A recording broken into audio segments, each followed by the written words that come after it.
Hey there, I'm halfmoonjoker and this is Comics Tuesday. And Comics Tuesday is the segment on my channel where I'm going to be talking about comic books.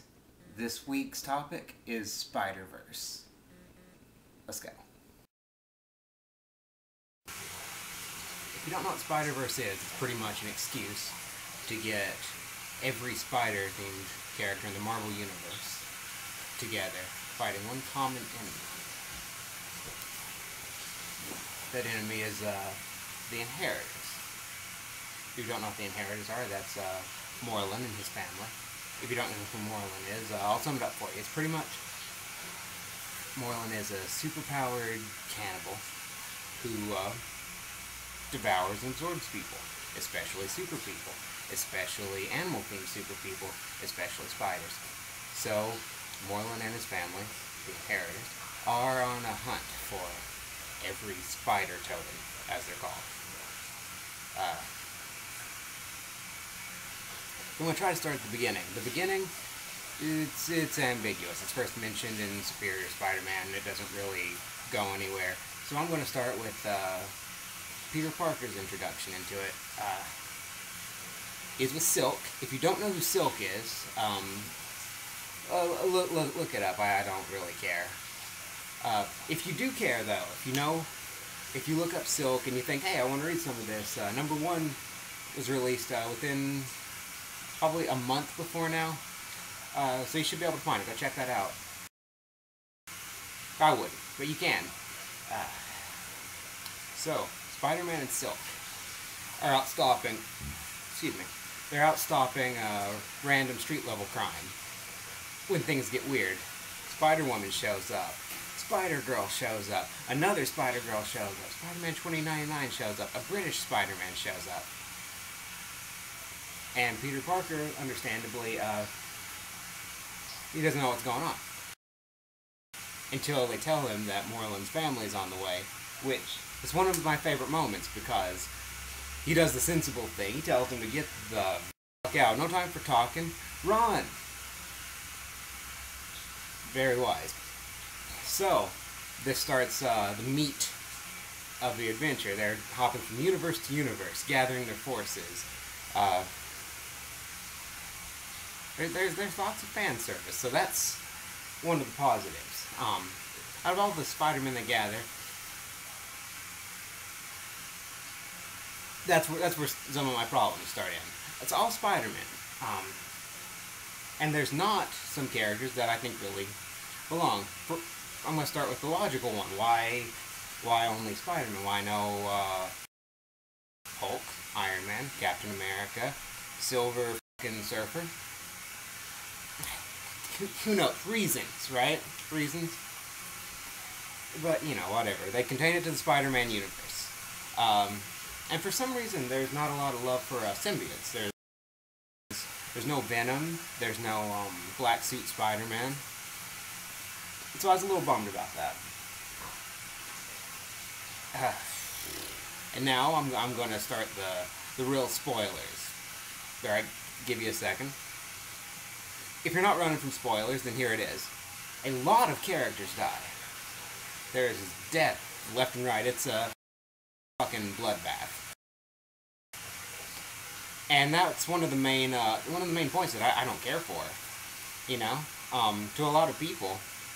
Imagine your favorite spider character comes along and gets killed in one panel.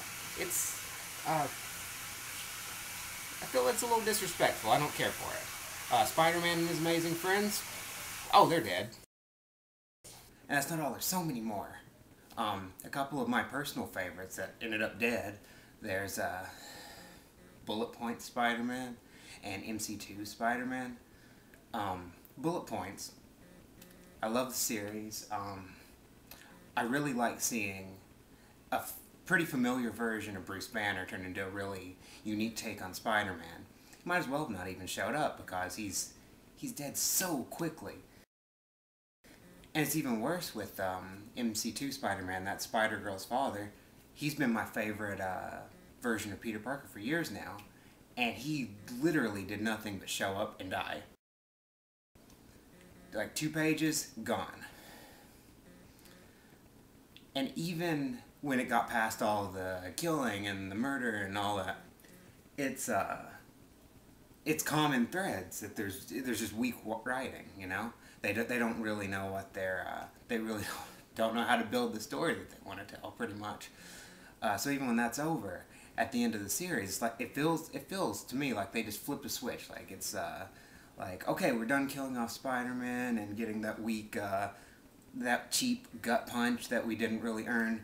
They decide it's time to wrap it up. So in the last issue, in one issue, they have the final battle with the Inheritors, and not a single spider totem dies. It all goes so smooth and so easy, and they did not earn that ending, so it feels so hollow. And that's pretty much it for my negative points. That's the one side of it. So on to the positives. The characters that don't get slaughtered, they do a lot of interesting things with them, lots and lots, and they pick a really interesting cast to focus on. The new characters that they bring in are super interesting. There's Spider-Punk, Spider-UK, Spider-Gwen. I love all of them. And they focus on Spider-Ham a lot, like a pig, and I kind of take it seriously even. Spider-Girl, aside from deciding that they need to make her an orphan, she has an interesting story arc going on, especially in the final issue. She has a few really awesome moments. You should check those out. Kane. I've loved Kane all the way back since the Clone Saga. That was my childhood in the 90s. Clone Saga. I'm going to have something to say on that later, some other time. Yeah, Kane was beasting, hulking out the whole time. Superior Spider-Man's there. It's interesting to finally see him interact with the original Peter Parker. And in that conclusion, it was rushed, it wasn't done very well, but it was really cool. They have everything from Peter Parker fighting Morlun and absolutely curb stomping him, as little sense as that makes. And the Japanese Spider-Man and his giant robot is there, and it is actually a central part of the plot. It's a very mixed bag. So my overall view of it is that I feel very ambivalent about it all. Like, there's things I hate so much, but so many things about it are great. I love it, it's fun, but technically speaking, it's not very well done. It's not a well-written story. It doesn't show good writing structure and ability. That's about all I have to say about it. That's it. This has been Comics Tuesday. Don't forget to like, comment, subscribe. And I'm going to leave you guys off with a question. If you could choose any Spider character to be the big hero of the story and have their awesome moment, what would you pick? My answer for that question is Marvel Zombies Peter Parker. I want Zombie Spider-Man to come in and eat the Inheritors, flip things around. I'd get a real kick out of that. So that's it. Leave your answers below. And again, that's it for Comics Tuesday this week. Check in next week, and I'll see you for the next one. Thanks for watching.